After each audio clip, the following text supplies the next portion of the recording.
إن الحمد لله نحمده ونستعينه ونستغفره ونعوذ بالله من شرور أنفسنا ومن سيئات أعمالنا من يهده الله فلا مضل له ومن يضلل فلا هادي له وأشهد أن لا إله إلا الله وحده لا شريك له وأشهد أن محمدا عبده ورسوله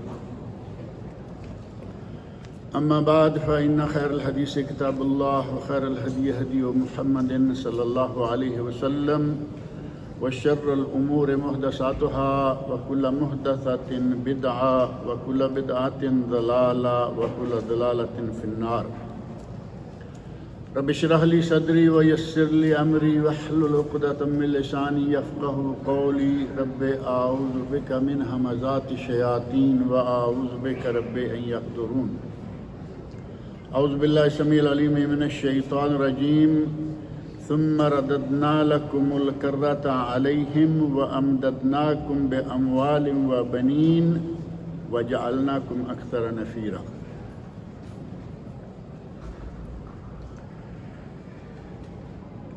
عام طور پر لوگ ایک غلط فہمی میں مبتلا ہیں اور کچھ لوگ وہ ہیں جو یہ مغالطہ دینے کی کوشش کرتے ہیں کہ اسلام بس نماز روزہ نماز روزہ نماز روزہ عقائد عبادت صرف یہی کچھ ہے۔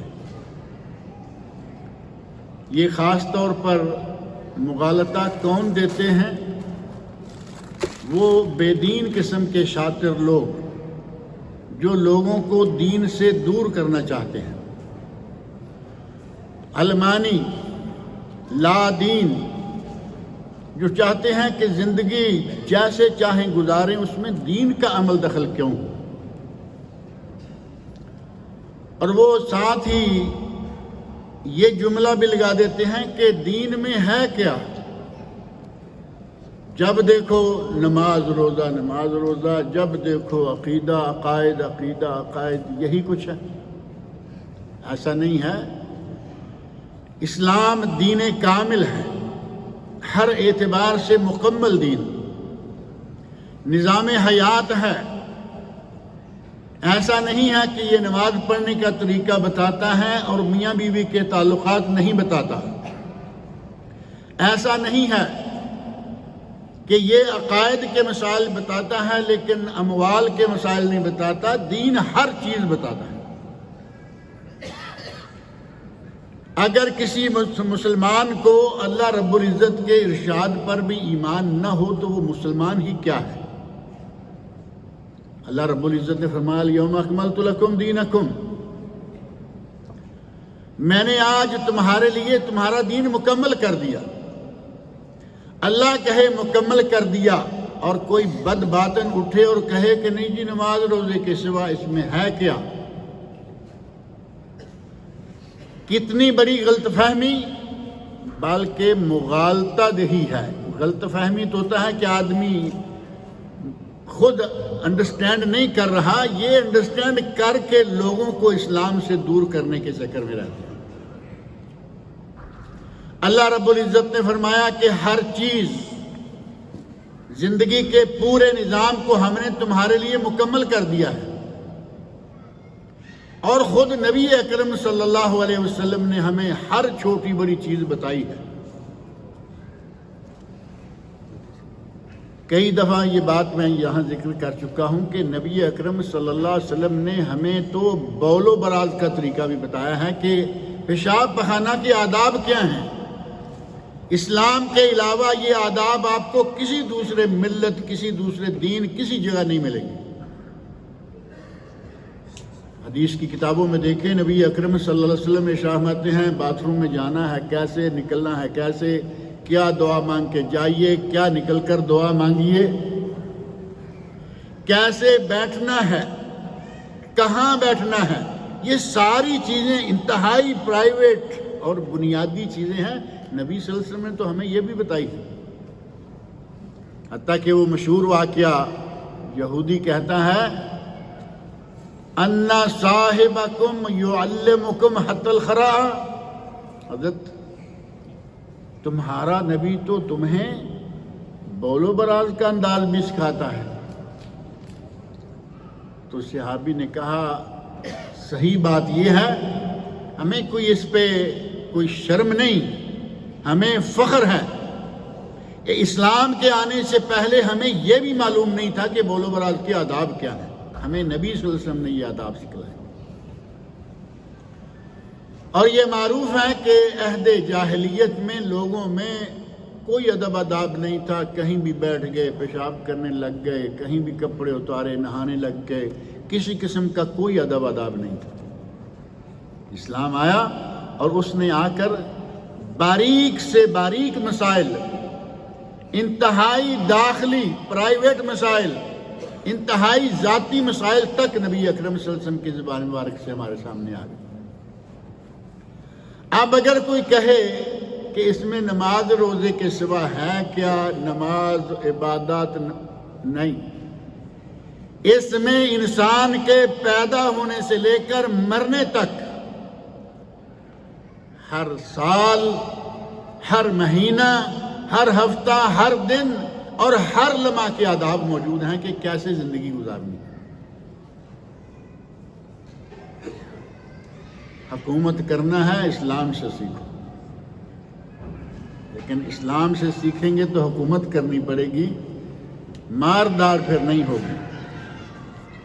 جج بننا ہے تو اسلام سے سیکھو، پھر عدل کرنا پڑے گا، چاہے اپنی بیٹی کا ہاتھ ہی کیوں نہ کاٹنا پڑے۔ آپ کو جرنیل بننا ہے، اسلام سے سیکھو۔ حضرت علی رضی اللہ عنہ جیسے انسان جن کو شیر خدا کہا جاتا تھا، وہ کہتے ہیں کہ میدان جہاد میں ہوتا تو میں نبی صلی اللہ علیہ وسلم کو دیکھ کر ہمت پکڑتا۔ اتنے شجاع اور بہادر جرنیل۔ خاوند کیا ہوتا ہے، نبی اکرم صلی اللہ علیہ وسلم سے سیکھو۔ باپ کیا ہوتا ہے، نبی صلی اللہ علیہ وسلم سے سیکھو۔ شوہر کیا ہوتا ہے، نبی اکرم صلی اللہ علیہ وسلم سے سیکھو۔ کسی بھی چیز کو چاہو نبی صلی اللہ علیہ وسلم سے سیکھو، تمہارے لیے تعلیمات موجود ہیں۔ دوپہر کو سورج سر پر ہو اور آدمی کہے کہ سورج نہیں تو کچھ سورج کا قصور ہے؟ اسلام وہی سورج ہے، دوپہر کے وقت سورج کی طرح چمک رہا ہے۔ اگر کوئی اس کی تعلیمات سے فائدہ نہیں اٹھاتا تو اس بدبخت کا اپنا قصور ہے۔ آج یہ بات بڑے زور شور سے کہی جا رہی ہے، جی اسلام میں ہے، اور یہ بات بہت عرصہ پہلے ایک شخص نے کہی تھی کہ اسلام فرسودہ دین ہے۔ اسلام فرسودہ دین ہے، آج کے موجودہ ترقی یافتہ دور کا ساتھ نہیں دے سکتے۔ ترقی یافتہ دور کو کون سے سرخاب کے پر لگ گئے ہیں؟ بھوک ناچ رہی ہے دنیا میں، بھوک کا دیو اپنا منہ پھاڑے کھڑا ہے۔ جاؤ پیچھے فرسودہ دین کی طرف تو آپ کو معلوم ہو کہ ایک وقت ایسا گزرا ہے، حضرت عمر فاروق رضی اللہ عنہ کا زمانہ، اور خاص طور پر حضرت عمر بن عبدالعزیز کا زمانہ، جن کو خلیفہ راشد خامس، 5ویں خلیفہ راشد کہا جاتا ہے۔ اس زمانہ میں مصر سے، جزائر سے، تیونس سے، لیبیا سے اور مختلف ممالک سے زکوٰۃ اکٹھی ہو کے اتنی آ گئی، مکہ مدینہ کے لوگوں میں سے کوئی زکوٰۃ لینے والا نہیں ہے۔ تو حضرت عمر بن عبدالعزیز رحمۃ اللہ نے کیا کیا؟ اس بے شمار زکوٰۃ کے مال سے بے شمار غلام خریدے اور آزاد کر دیے۔ قرآن کریم میں زکوٰۃ کے پیسے کا مصرف ہے نا، وَفِي الرِّقَابِ، 8 مصرف جو سورہ توبہ میں بتائے گئے ہیں، سورہ توبہ آیت نمبر 60، اور مصارف ہیں 8، ان میں وَفِي الرِّقَابِ، گردنوں کو آزاد کرنے، غلاموں کنیزوں کو آزاد کرنے کے لیے بھی زکوٰۃ کا پیسہ خرچ کیا جا سکتا ہے۔ حضرت عمر بن عبدالعزیز نے وہ جتنا مال آیا تھا غلام کنیزیں خریدی اور ان کو آزاد کر دیا۔ ہمارا فرسودہ دین یہ ہے جس دین میں بھوک نہیں رہی، جس دین میں کوئی خوف خطرہ نہیں رہا، ہر طرف امن و امان، ہر طرف سکون اور چین، کہیں کوئی پریشانی نہیں، کہیں کوئی خطرہ نہیں۔ آج کیا لے کے تم چل رہے ہو جس کے نتیجے میں کہہ رہے ہو کہ اسلام میں کچھ نہیں ہے؟ اللہ رب العزت نے اپنی کتاب مقدس میں اور حضرت محمد رسول اللہ صلی اللہ علیہ وسلم نے اپنی احادیث میں ہمیں یہ بھی بتا دیا ہے کہ مال جو ہے وہ کیا ہے، اس کو کیا کرنا ہے۔ بزنس، تجارت، کاروبار، بیع شراء، ہماری زندگی میں آج شاید سب کچھ یہی ہو کر رہ گیا ہے۔ خرید و فروخت، کھانا پینا، بزنس، تجارت، ہم سمجھتے ہیں کہ بس کماؤ کماؤ کماؤ کماؤ اور کھاؤ اور جاؤ۔ ایک جانوروں کی سی زندگی اختیار کر لی ہم نے کہ دین کا تصور درمیان سے نکال دو، جس طرح بھی ممکن ہو کھاؤ، جبکہ ایسا نہیں ہے۔ اسلام نے ہمیں اس کے لیے بہت ساری تعلیمات دی ہیں۔ اسلام کا ہر نظام مکمل، خاندانی نظام دیکھیں، جتنی تعلیمات خاندانی نظام کی اسلام میں ہیں، ان کے یہاں تو خاندان ہوتا ہی نہیں نا،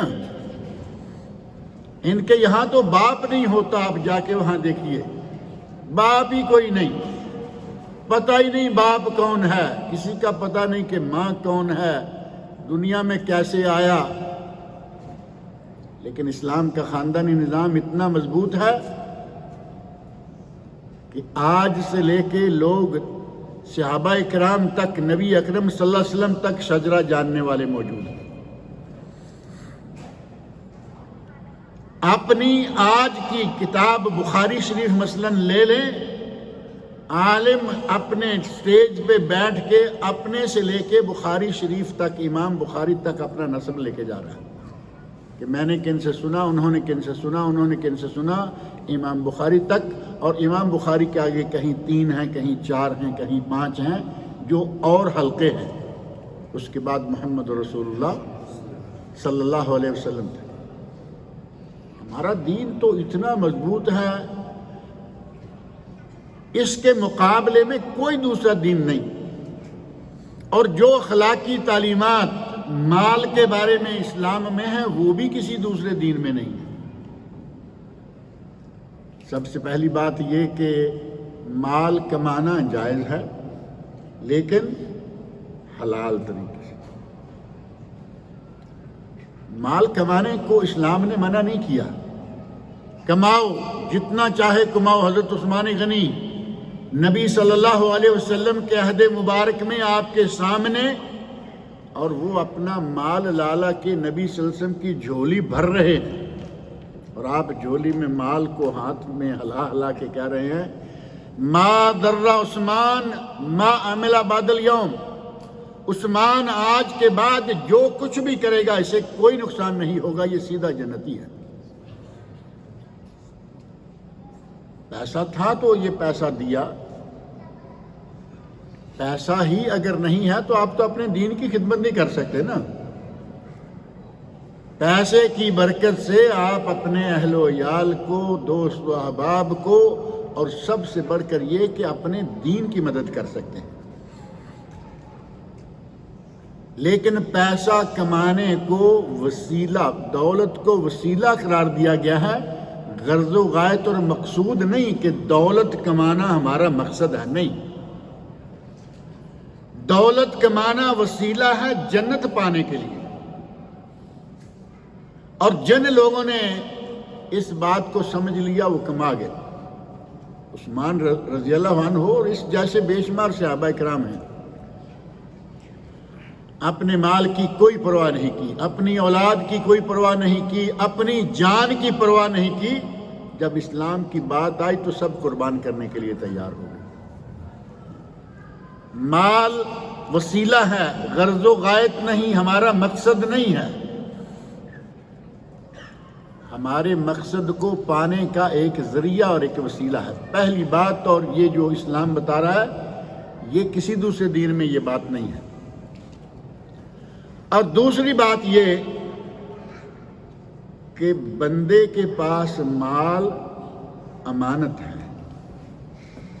مال بندے کا نہیں ہے، مال کس کا ہے؟ یہاں بڑا مشہور ہے المال مال اللہ، یہ مال تو اللہ کا ہے اور اللہ نے ہمیں دیا کہ اس کو استعمال کرو، فائدہ اٹھاؤ، لوگوں کو فائدہ پہنچاؤ۔ ہم نے کہا کہ لوگوں کو پہنچے نہ پہنچے، اب ہمارے پاس تو آئے۔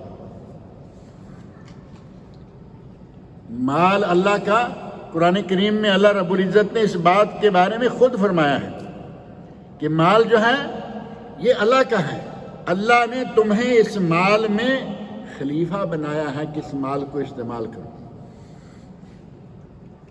اور جن لوگوں نے یہ بات سمجھ لی، ان لوگوں کے واقعات تاریخ میں، سیرت کی کتابوں میں موجود ہیں، حدیث کی کتابوں میں موجود ہیں کہ جنہوں نے اس بات کو سمجھا، اس پر عمل کیا۔ ایک اعرابی بدو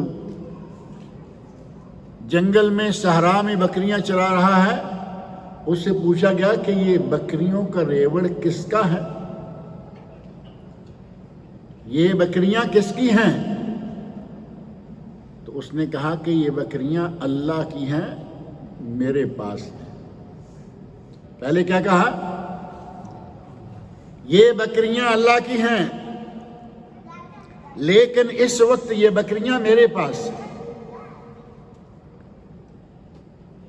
نبی اکرم صلی اللہ علیہ وسلم کی تعلیمات نے نہ صرف مدینہ والوں کو، مکہ والوں کو، شہروں والوں کو، بلکہ جنگل بیابان میں رہنے والے گڈریے، ڈریا سمجھتے ہیں نا، بکریاں چلانے والے کو گڈریا، یہ کوئی ایسا گالی والی نہیں ہے، ان کا ایک نام ہے گڈریا۔ بکریاں چرانے والے، ریوڑ چرانے والے گڈریے کو معلوم ہے کہ یہ مال میرا نہیں، یہ مال اللہ کا ہے، لیکن میرے پاس۔ میرے پاس کیوں ہے؟ میں خود بھی فائدہ اٹھاتا ہوں اور دوسروں کو بھی فائدہ دیتا ہوں۔ یہ تو بہت پرانی تاریخ کی بات ہے۔ ابھی حال ہی میں یہاں سعودی عرب کے اندر بعض علماء نے اپنا واقعہ ذکر کیا کہ ہم نے ایسے جاتے ہوئے صحراؤں میں، یہاں تو ظاہر ہے کہ صحراؤں میں گاڑیاں جا رہی ہیں، بڑے بڑے لمبے صحرا، لک و دک صحرا آ جاتے ہیں جہاں نہ آگے نہ پیچھے کوئی شہر، کوئی گاؤں، کچھ بھی نہیں ہے۔ ایک جگہ دیکھا کہ آدمی بکریاں چرا رہا ہے، اسے کہا کہ یہ ایک بکری ہمیں دے دو، ایک بکری ہمیں دے دو اور پیسے لے لو۔ اس نے کہا میں نہیں دے سکتا۔ کیوں؟ کہا کہ یہ بکریاں میری نہیں ہیں، یہ بکریاں میرے مالک کی ہیں۔ کہنے مالک کون سا دیکھ رہا ہے؟ تو یہاں کا موجودہ بدو کہہ رہا ہے کہ مالک کا مالک تو دیکھ رہا ہے نا، میں یہ خیانت نہیں کر سکتا۔ مال اللہ تعالیٰ کا ہے اور بندے کو اس میں ملازم رکھا گیا۔ اگر یہ کہیں تو شاید تھوڑی تکلیف ہو، جیسے بڑی کمپنیاں، بڑے مالدار لوگ اپنے مال کو بڑھانے، اس میں بزنس کرنے کے لیے لوگ رکھتے ہیں نا، وہ جو امپلائی ہیں وہ اپنا فائدہ بھی کر رہے ہیں اور مالک کا بھی، اس کو بھی دیتے ہیں، خود بھی کھاتے ہیں۔ اور اللہ رب العزت نے یہ مال بندوں کو دیا ہے کہ اپنا فائدہ کرو، اپنے اہل و عیال کا، دوست و احباب کا فائدہ کرو، اور اللہ کا فائدہ کیا ہوگا؟ کبھی کبھی آتا ہے کہ لو جی دوستوں کو تو دے دیا، فائدہ ہوا، اللہ کا اس میں کیا؟ اللہ تو قرض طلب کر رہا ہے، اللہ قرض طلب کرتا ہے۔ قرآن کریم میں آیت موجود ہے، اور اللہ کو قرض دینے سے کیا مراد ہے؟ یہی اپنے لوگوں کو، فقیروں کو، مسکینوں کو، محتاجوں کو، عزیزوں کو، قرابت داروں کو، ان کو قرض دینا، ان کے ساتھ حسن سلوک کرنا، یہ اللہ کو قرض دینے والی بات ہے۔ آج تم یہاں پیسہ قرض دو گے، اللہ تمہیں جنت عطا کرے گا۔ اللہ رب العزت نے ہمیں مال پر سانپ بن کے بیٹھنے، ملازم کیا کمپنی کے مال پر سانپ بن کے بیٹھ جاتے ہیں؟ اوپر بیٹھا ہوا ہے، جب چاہے کھینچ سکتا ہے۔ یہ تو ایک دنیا داری ہے، اور اللہ رب العزت نے ہمیں مال دیا، اور ہماری تو سب کی کیا پوری کائنات کی ڈور اس کے ہاتھ میں ہے، لیکن اس ذات کا احسان دیکھیں کہ اس نے پوری کائنات کو ہمارے لیے مسخر کر دیا ہے۔ قرآن کریم میں سورۃ النحل کی آیت نمبر 10 سے لے کر 14 تک، آج گھر میں جا کے پڑھیں ذرا، آپ دیکھیں کہ اللہ رب العزت نے ہمارے لیے کہا زمین و آسمان، بر و بحر، ہر چیز تمہارے لیے مسخر کر دی۔ زمین سے پھل نکلتے ہیں، زمین سے سبزیاں نکلتی ہیں، زمین سے پھول نکلتے ہیں، سب کچھ تمہارے لیے۔ اور بندہ کس کے لیے ہونا چاہیے؟ بندہ اللہ کے لیے۔ یہ ساری دنیا کہاں؟ تمہارے لیے اور تم میرے لیے صرف۔ وَمَا خَلَقْتُ الْجِنَّ وَالْإِنسَ إِلَّا لِيَعْبُدُونَ۔ پہلی بات یہ کہ مال وسیلہ ہے، غرض و غایت اور مقصد نہیں۔ دوسری بات یہ کہ مال اللہ کا ہے، ہمیں اس مال پر خلیفہ بنایا گیا ہے، ہمیں اس مال پر ملازم رکھا گیا ہے۔ کھاؤ بھی، لوگوں کو بھی کھلاؤ، اور آخرت کی بھی سوچو۔ اور تیسری بات یہ جو میں نے پہلے شروع میں ذکر کی کہ مال کمانا جائز ہے، چاہے کوئی کتنا کمائے، لیکن شرط یہ ہے کہ وہ حلال طریقے سے ہو۔ یہ بھی نہیں ہے کہ قمار، جوا، سود، رشوت، لوٹ کھسوٹ، چوری، ڈاکہ کسی بھی طریقے سے اکٹھا کر لو، نہیں۔ مال کماؤ لیکن جائز اور حلال طریقے سے کماؤ۔ اور اس کا سوال ہوگا قیامت کے دن محشر کے میدان میں جو امتحان ہے، وہ کئی مرتبہ میں نے پہلے بھی ذکر کیا ہے۔ اس امتحان میں کچھ 3-4 سوال ہوں گے۔ لا یزال قدم عبد یوم القیامہ حتی یسأل عن 4، جب تک 4 باتوں کے بارے میں پوچھ نہ لیا جائے گا تمہارے پاؤں محشر کے میدان سے ہلنے نہیں پائیں گے، وہیں جواب دینا ہوگا کھڑے کھڑے۔ ان عمرہ، عمر کے بارے میں سوال ہوگا کہ تمہیں 50، 60، 70، 80، 90، 100، 125 سال عمر دی تھی تو کیا کیا؟ اتنی لمبی عمر تمہیں دی، اس عمر کے دوران تم نے کیا کیا؟ وعن شبابہ فیما ابلاہ، عمر کا پھر ایک خاص حصہ جوانی ہے، تمہیں جوانی دی، جوانی میں کیا کیا؟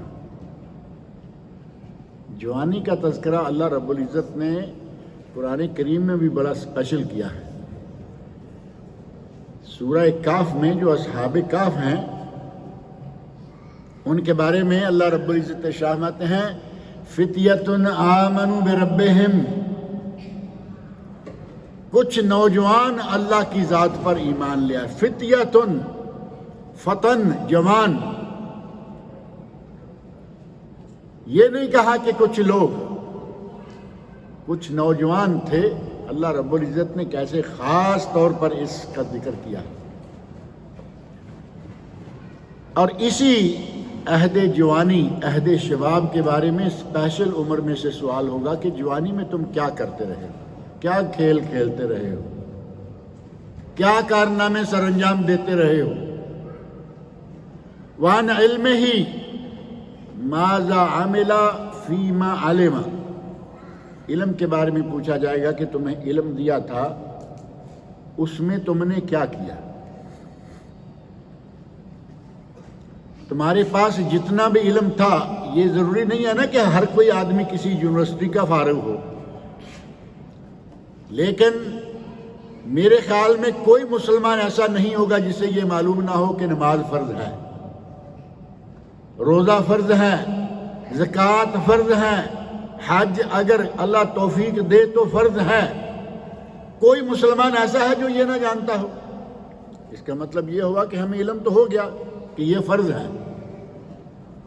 اب بتائیے نماز پڑھنے والوں کے بارے میں، زکوٰۃ والوں کے بارے میں تو پتہ نہیں چل سکتا نا، نماز والوں کا تو ہمیں اندازہ ہو جاتا ہے کہ ہمارے گاؤں میں، ہمارے محلے میں کتنے لوگ ہیں اور مسجد میں کیا ہوتا ہے۔ اللہ رب العزت یہ نہیں پوچھے گا کہ تم نے جامعہ سے سند کیوں نہیں لی، یہ پوچھے گا کہ تمہیں جو علم ملا اس پر تم نے کیا عمل کیا۔ مولوی خاص طور پر قابو آ جائیں گے۔ اور اگلا سوال جو اصلاً ایک ہے، بلکہ اصلاً دو ہیں لیکن وہ ایک میں سمائے گئے ہیں، 4 کی بجائے پھر 5 سوال بن جاتے ہیں۔ وَعَنْ مَالِهِ مِنْ أَيْنَ اكْتَسَبَهُ وَفِيمَ أَنْفَقَهُ، بندے سے اس کے مال کے بارے میں پوچھا جائے گا کہ اس نے وہ مال کہاں سے کمایا، جوا کھیلا، لاٹری کھیلی، رشوت لی، سود لیا، چوری کی، ڈاکہ مارا، یہ پیسہ کہاں سے لیا، اللہ رب العزت پوچھے گا۔ اور پھر صرف کما لینا، حلال طریقے سے کما لینا ہی نہیں، بلکہ یہ بھی بتانا ہوگا کہ اس مال کو خرچ کہاں کیا۔ مال کما لیا اور پھر اسے خرچ کہاں کیا۔ ہمارے یہاں خرچ کرنے کے لیے جائز، صحیح اور شرعی مصارف موجود ہوتے ہیں، نہیں خرچ کرتے، اور ناجائز، صریحاً حرام، اللہ اور رسول کی طرف سے ممنوع جگہ ہیں، وہاں ہم پیسہ خرچ کر دیتے ہیں۔ قیامت کے دن اس بارے میں بھی سوال ہوگا کہ تمہیں پیسہ دیا تھا تو تم نے اس کا کیا کیا۔ اگر کوئی مال حلال کما لیتا ہے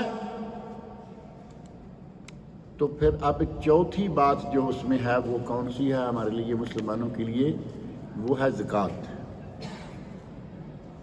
اگر تمہارا جی نہیں چاہتا کہ فقیروں کو کچھ دیں، جی نہیں چاہتا کہ رشتہ دار ہیں، قرابت دار ہیں، مسکین ہیں، محتاج ہیں، نہیں خرچ کرتے، نہیں کرتے، کہیں بھی نہیں کرتے، تو کم از کم سال میں ایک مرتبہ اپنے پورے پیسے کا، مال کا، پراپرٹی کا حساب کرو اور اس کا 40واں حصہ اللہ کی راہ میں دو۔ یہ فرض ہے، اسلام کے 5 ارکان میں سے ایک رکن ہے۔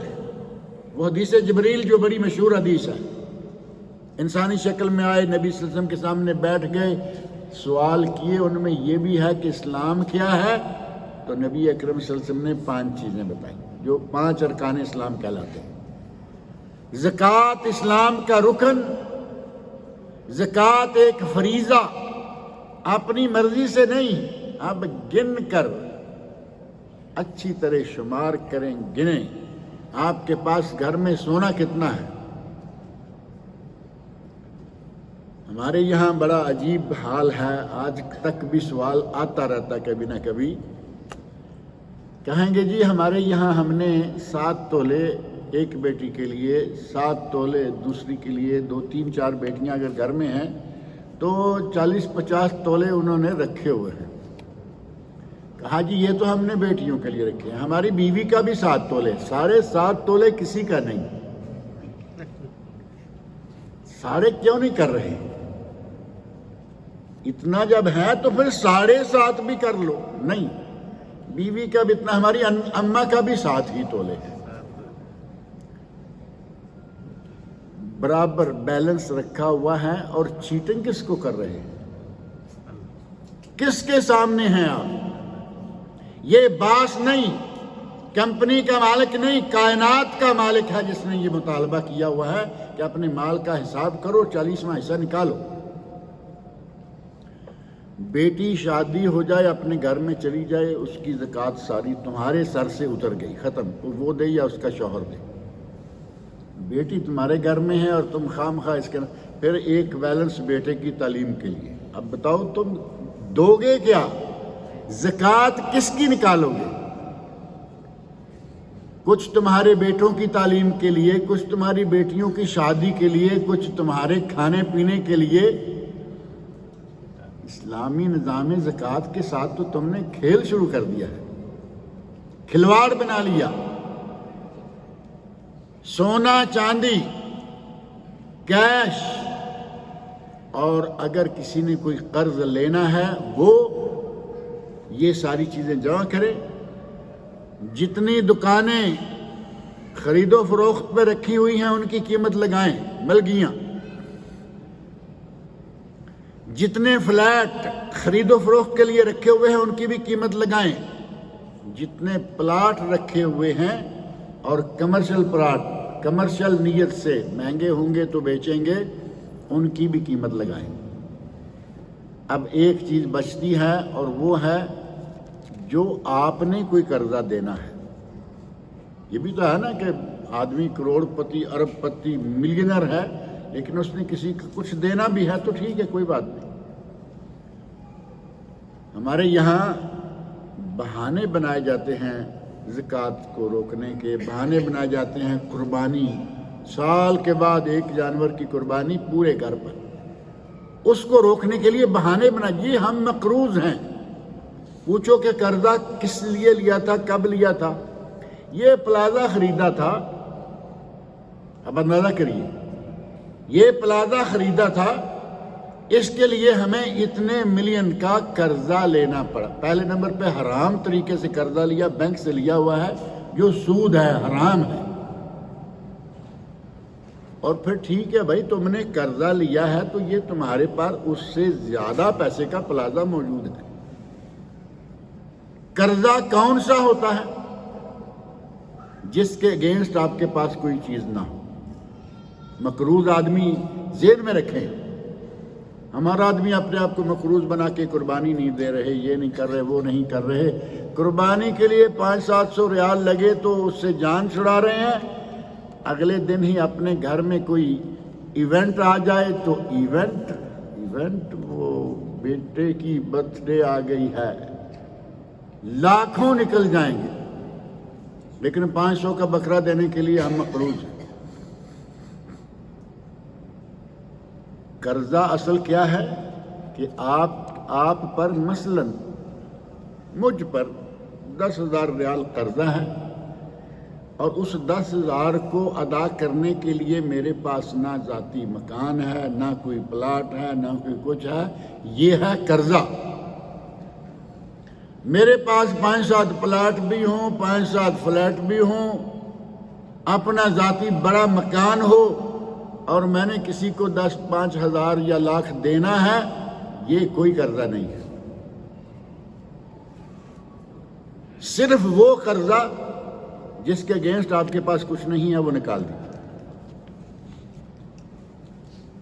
اب یہ جو حساب نکلے گا اس میں سے 40واں حصہ 2.5%، 1000 میں سے 25، لاکھ میں سے 2,500۔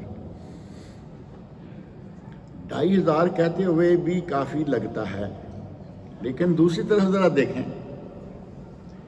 اس 2,500 پر اللہ نے دیا کتنا ہے ہمیں؟ 1,00,000۔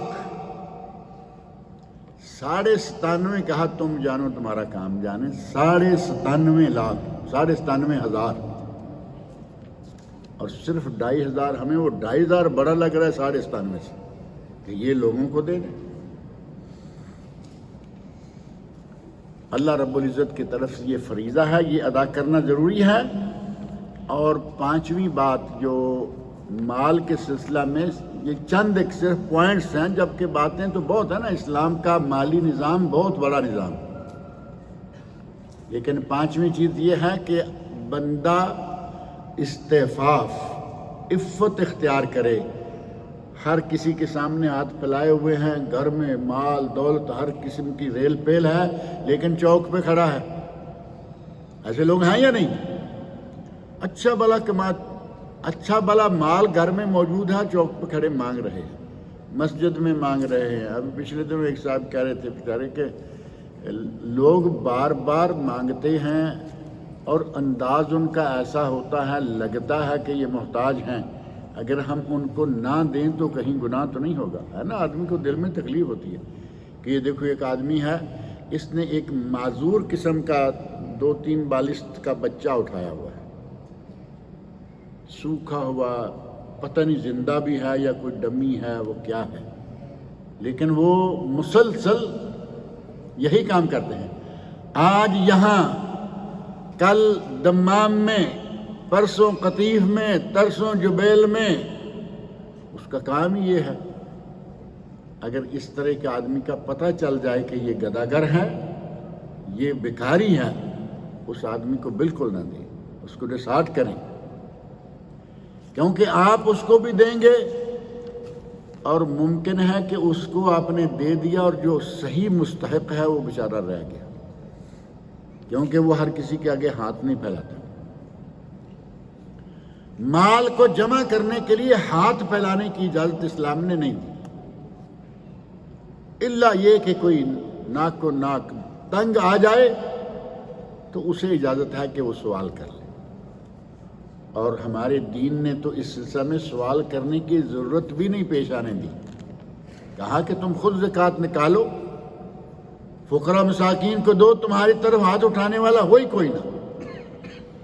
اور واقعات ہمارے بتا رہے ہیں کہ واقعی پورے ملک اسلامی میں کوئی زکوٰۃ لینے والا نہیں تھا، تاریخ ہماری شاہد ہے۔ جس کو کہتے ہیں کہ یہ دین صرف نماز روزے کا نام ہے، اس دین میں اسلامی نظام، اسلامی مالیاتی نظام اتنا مضبوط گزرا ہے کہ کوئی فقیر نہیں تھا، محتاج نہیں تھا، کسی کو مانگنے کی ضرورت ہی نہیں تھی۔ استفاف، اپنے آپ کو مانگنے سے، گداگری سے، بیکاری بننے سے بچا کے رکھے، اور اگر کوئی آدمی اپنے آپ کو اس قسم کے کام سے بچا کے رکھتا ہے، اللہ اسے یقیناً بچا دیتا ہے۔ نبی اکرم صلی اللہ علیہ وسلم فرماتے ہیں جو عفت اختیار کرنا چاہے اللہ اسے عفیف بنا دے گا، جو بچنا چاہے اللہ اسے بچا دے گا۔ کوئی آدمی بچنا ہی نہ چاہے تو پھر آپ بیل مجھے مار والی بات۔ اور یہ ہماری تاریخ میں ایسے واقعات بہت سارے موجود ہیں کہ صحابہ کرام رضی اللہ عنہم نے ہاتھ نہیں پھیلایا، بلکہ آپ کے سامنے مواخات کا واقعہ، نبی اکرم صلی اللہ علیہ وسلم ہجرت کر کے مکہ سے مدینہ گئے، جاتے ہی جو ضروری کام تھے، مسجد نبوی کی تعمیر کی، اسلامی بازار قائم کیا، اور انصار و مہاجرین کے مابین مواخات کی، اور یہود اور دیگر کفار کے ساتھ معاہدہ کیا۔ یہ وہ معاہدہ ہے جو پوری تاریخ انسانیت میں سب سے پہلا سیاسی معاہدہ تھا، جس کی وجہ سے اسلام کو قوت حاصل ہوئی اور ساری قوموں نے نبی صلی اللہ علیہ وسلم کو اس وقت اپنا حاکم مان لیا۔ ایسا انداز اختیار فرمایا نبی اکرم صلی اللہ علیہ وسلم نے کہ نہ ووٹنگ کی ضرورت پڑی، صحابہ تو تھے ہی تھے، کفار موجود ہیں، مشرکین اکے دکے موجود ہیں، یہود بھرپور ہیں۔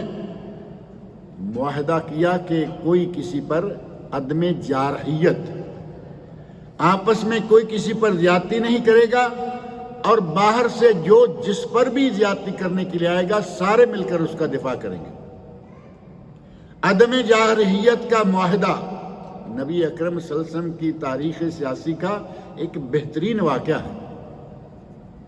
اسی میں مواخات ہے کہ نبی اکرم صلی اللہ علیہ وسلم نے فقراء کی، مساکین کی، ناداروں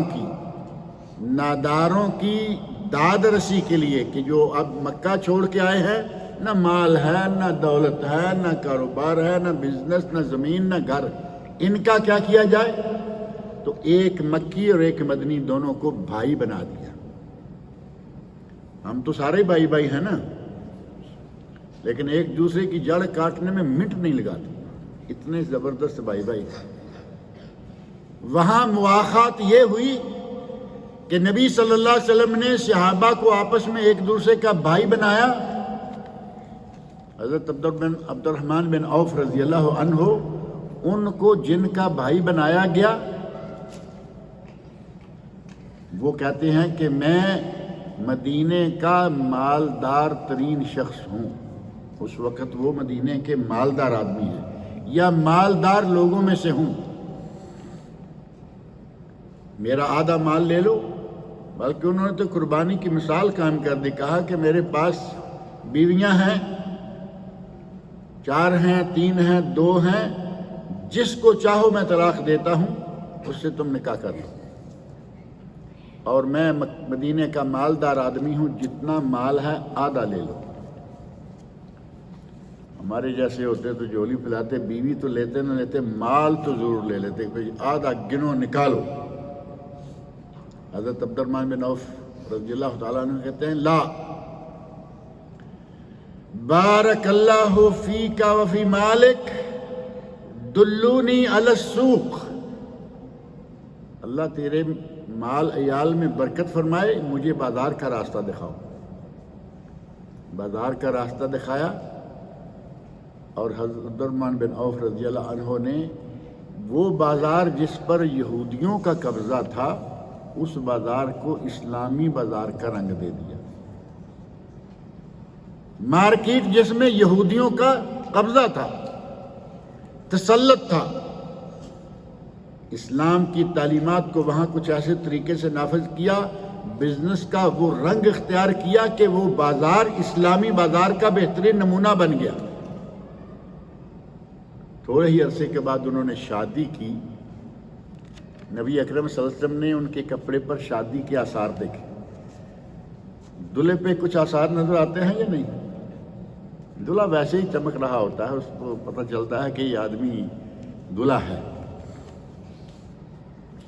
ہمارے یہاں تو کچھ ہار وار اور یہ وہ اور وہ دوسرا سہرا بھی ایک ڈال دیتے ہیں۔ کسی نے کبھی کہا تھا کہ سہرا دولہے کو اس لیے ڈال دیتے ہیں کیونکہ گھوڑے پہ بیٹھ کے آتے ہیں نا، سہرا اس لیے دولہے کو ڈال دیتے ہیں تاکہ فرق ہو جائے کہ ان میں سے گھوڑا کون ہے، دولہا کون ہے۔ ہندوؤں والی رسمیں مسلمانوں میں بڑی معروف، لیکن دلہا بہرحال دلہا ہوتا ہے۔ نبی اکرم صلی اللہ علیہ وسلم نے محسوس فرمایا کہ یہ دلہا ہے، لگتا ہے کہ تم نے شادی کی ہے؟ کہا ہاں یا رسول اللہ، میں نے شادی کر لی۔ کتنے حق مہر پر؟ تو کہا میں نے کھجور کی گٹھلی کے برابر سونا حق مہر میں دیا ہے۔ نبی اکرم صلی اللہ علیہ وسلم شہر میں موجود ہیں۔ ایک بات جو بطور خاص میں ذکر کرنا چاہتا ہوں وہ یہ کہ نبی صلی اللہ علیہ وسلم شہر میں ہیں، مدینہ کی بات ہے، مدینہ میں ہیں، اور اس وقت شہر کا تصور کیا تھا؟ آج کا کوئی گاؤں لے لیں، کوئی بھی ذرا تھوڑا بڑا گاؤں لے لیں، وہی تھا۔ نبی صلی اللہ علیہ وسلم شہر میں موجود ہیں اور شادی آدمی کی ہو گئی، نبی صلی اللہ علیہ وسلم کو علم بھی نہیں۔ ہمارے قاضی صاحب ناراض ہو کے بیٹھے ہوئے ہوتے، مولوی صاحب خطیب صاحب الگ سے تیوڑی چرائے ہوئے ہوتے، لو شادی کر لی، ہمیں بتایا تک نہیں۔ نبی موجود ہے، شہر میں موجود ہے، صحابیہ شادی کر لی، کوئی پتہ ہی نہیں۔ نبی اکرم صلی اللہ علیہ وسلم نے ایسا اپنے لیے کوئی معیار نہیں بنایا ہوا تھا کہ واقعی وہ پیروں، جو آج پیروں نے رنگ لیا ہوا ہے، نبی صلی اللہ علیہ وسلم کے یہاں ایسا کچھ نہیں تھا۔ غرض یہ کہ یہودیوں کے ہاتھوں سے بزنس مسلمانوں نے طریقے سے چھین لیا، آج مسلمانوں کے ہاتھوں سے طریقے سے یہودیوں نے بزنس چھین لیا۔ آج بزنس پر کون چھائے ہوئے ہیں؟ کبھی وقت تھا کہ شیر کے مارے ہوئے پر گیدڑ پلتے تھے۔ تاریخ اسلام نے وہ وقت دیکھا کہ شیر کے مارے ہوئے پر گیدڑ پلتے تھے، اور آج وہ وقت مسلمانوں پر آ رہا ہے کہ گیدڑ کے مارے ہوئے پہ شیر پل رہا ہے۔ شیر نے پلنا کیا ہے؟ زندگی گزار رہا ہے، مرنے سے پہلے پہلے جو کھا سکتا ہے وہ تو مہیا کر رہا ہے، لیکن کون؟ گیدڑ کیا تھا؟ اسلام نے ہمیں بہترین نظام دیا ہے۔ ہر وہ اچھا کام جو اچھا ہو سکتا ہے کسی کے لیے، اسلام نے کہا یہ کرو۔ ہر وہ کام جس کا آج یا کبھی بھی نقصان دینے کا خطرہ ہے، اسلام نے اس سے روک دیا کہ اس سے قریب نہ جاؤ۔ ہر خیر کی طرف رہنمائی اور ہر شر سے اللہ اور اللہ کے رسول صلی اللہ علیہ وسلم نے ہمیں دور رہنے کی تاکید کی ہے، اور ایسی تعلیمات دی ہیں کہ آپ اپنے مال کے ذاتی ملکیت، ایک مسئلہ مال میں ہوتا ہے ذاتی ملکیت، اور ایک ہے حکومت کی ملکیت۔ سوشلزم جو تھا، جو نہ آ پایا الحمدللہ ہمارے ملکوں میں، وہ تھا کہ مال سارے کا سارا حکومت کا ہوگا، تم بس کماؤ اور کھاؤ، بس بیلنس میں تمہارے پاس کچھ نہیں آئے گا۔ اسلام نے اس کو نہ پسند کیا، نہ اسلام میں ہے آپ کمائیے آپ کا مال ہے، اسے بڑھائیے آپ کا مال ہے، اسے گھٹائیے آپ کا مال ہے، اور برکت بھی اسی بزنس میں ہوتی ہے جس میں مال اپنا ذاتی ہو۔ آپ اندازہ کر لیں، اپنے ملک پہ ذرا تھوڑی سی نظر ڈال کے دیکھیں کہ جس کا ذاتی بزنس ہے روز بروز ترقی پر، اور جو گورنمنٹ کے ادارے ہیں وہ کسی بھی نام کے ادارے ہیں، ان میں ہر سال اتنے بلین خسارہ، ریلوے میں اتنے بلین خسارہ، ہوائی جہاز میں اتنے بلین خسارہ، چونکہ وہ گورنمنٹ کے ہیں، اور اپنا پرسنل کوئی بھی کاروبار دیکھو کوئی خسارہ نہیں۔ اسلام نے ذاتی ملکیت کا بھی ہمیں حق دیا ہے کہ تم اپنی ذاتی ملکیت رکھ سکتے ہو، اور ذاتی کی حیثیت ہی کی وجہ سے دولت میں اضافہ ہوتا ہے۔ لیکن اب اتنا بھی ذاتی نہ کر لیں کہ اس میں سے جو اللہ کا حصہ ہے وہ بھی نہ دیں، اور کسی کے مال پر بلا وجہ حملہ کر دینا، کسی کی عزت پر حملہ کر دینا، اسلام نے اس کو سراسر منع فرمایا۔ نبی اکرم صلی اللہ علیہ وسلم نے حجۃ الوداع کے موقع پر اپنے خطبہ میں کیا ارشاد فرمایا تھا؟ آپ نے سوال کیا، ایو شہر ھذا، یہ کون سا مہینہ ہے؟ ایو بلد ھذا، یہ کون سا شہر ہے؟ ایو یوم ھذا، یہ کون سا دن ہے؟ یوم عرفہ، ماہ ذو الحج، مکہ مکرمہ، عرفات۔ یہ باتیں پوچھ کر لوگوں سے، اجتماع صحابہ کا 1.25 لاکھ صحابہ کا اجتماع ہے، سب سے پوچھنے کے بعد آپ نے فرمایا آج کے بعد فَإِنَّ دِمَاءَكُمْ وَأَمْوَالَكُمْ حَرَامٌ عَلَيْكُمْ، تمہارا ایک دوسرے کا مال دوسرے کے لیے حرام ہے، کا حرمت یومکم ھذا، جس طرح آج کے دن کی حرمت ہے، آج کے دن کی، یوم عرفہ کی، آج کے مہینے کی، ذو الحج کی، اس مقام کی، عرفات مکہ مکرمہ کی جو حرمت ہے، اتنی حرمت تمہارے مالوں کی اور عزتوں کی ہے ایک دوسرے کے لیے۔ زبردستی کسی کا مال نہیں لے سکتے، زبردستی کسی کی عزت کو نہیں اچھال سکتے۔ اپنا مال کماؤ، جائز اور حلال طریقوں سے کماؤ، اس میں کوئی حرج والی بات نہیں ہے، لیکن اگر مال حلال نہیں ہے تو نبی اکرم صلی اللہ علیہ وسلم ارشاد فرماتے ہیں کہ پھر وہ کل لحم، ہر وہ گوشت جو نبت من سحت، کل لحم، لحم چمڑا، جسم، لحم گوشت تو برحل معروف ہے نا، یہاں جگہ جگہ دکانیں ہیں لحم کی۔ کل لحم نبت من سحت النار اولی بہ، ہر وہ گوشت جو حرام سے پرورش پائے اور بڑھے، النار اولی بہ، جہنم اس کے لیے اولا ہے، یعنی اس کا ٹھکانہ جہنم ہے۔ جائز اور حلال طریقوں سے کھائیں، جائز اور حلال طریقوں پر خرچ کریں، دوسروں کے مال پر نظر نہ رکھیں اور نہ دوسروں کی پگڑیاں اچھالنے کی کوشش کریں۔ اسلام کی تعلیمات مال کے بارے میں، آبرو کے بارے میں، اسلام کی تعلیمات ٹھیک ہے نماز اور روزہ کے بارے میں۔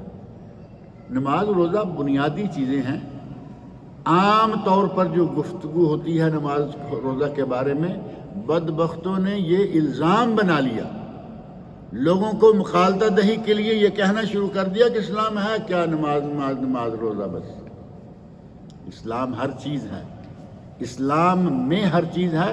دولت کو اللہ رب العزت نے برا نہیں کہا بلکہ زینت کہا. قرآن کریم میں الفاظ موجود ہیں نا، المال والبنون زینت الحیات الدنیا. سورہ کہف کی آیت نمبر 46. اولاد اور مال دونوں زینت ہیں دنیا کی. مال کو زینت قرار دیا اور پھر ساتھ ہی دوسری جگہ پہ مال کو فتنہ اور امتحان بھی قرار دیا، مال بھی اولاد بھی. اور تیسرے مقام پر فرمایا کہ تمہاری بیویوں اور بچوں میں سے کچھ لوگ تمہارے دشمن ہیں اور تم نہیں جانتے. جو دین سے بہکا دے، حرام پہ لگا دے، ظاہر ہے کہ وہ دشمن ہی ہوا نا.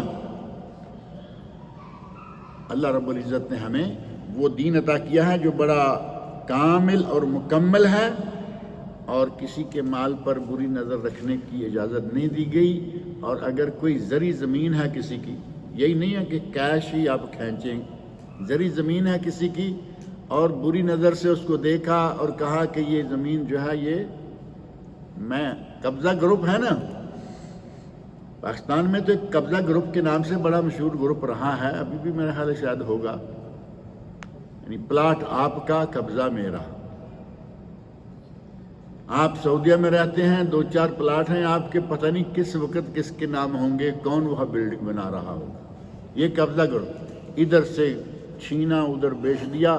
درمیان میں حرام خور، رشوت خور موجود ہوتے ہیں، ان سے پیسے لیے ادھر کر دیے. نبی اکرم صلی اللہ علیہ وسلم فرماتے ہیں کہ تم میں سے کوئی آدمی چرب لسان یا تیز زبان والا ہے، وہ مجھ سے غلط فیصلہ لے جاتا ہے. وہ نہیں سمجھ لے کہ میں کامیاب ہو گیا، اس نے اپنے لیے جہنم کا ٹکڑا کاٹ لیا. اور دوسری حدیث میں آپ ارشاد فرماتے ہیں کہ اگر کوئی آدمی من ظلم قید شبر من الارض توقہ یوم القیامہ توقہ من 7 ارضین. صحیح بخاری کی حدیث ہے کہ اگر کسی نے کسی کا پلاٹ، یہ پلاٹ زمین ہی ہے نا، یا زرعی زمین، کسی کا کھیت اپنے قبضے میں کر لیا، قیامت کے دن 7 زمینوں کا توق، ایک نہیں، اوپر سے لے کے نیچے 7ویں زمین تک جتنی جگہ کسی کی لی ہے، اس ساری کو توق بنا کے اس کے گلے میں ڈالا جائے. اللہ رب العزت مجھے اور آپ سب لوگوں کو حلال کمانے اور حلال کھانے کی توفیق عطا فرمائے.